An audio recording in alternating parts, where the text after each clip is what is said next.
15 वर्षापूर्वी पोरगी जर नवऱ्याच्या घरी निघली तर आई तिला सांगत होती पोटभर खायचं आणि दणकून काम करायचं. तक्रार आली तर तू येईन मी ये.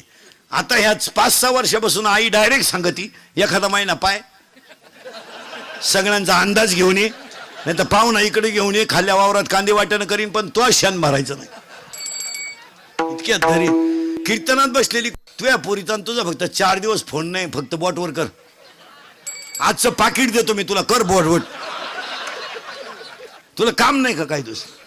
तिकडे मर ना कांद्यात रॉप चिंबट ना, दुसऱ्याची घर का आलं बिगडी ती.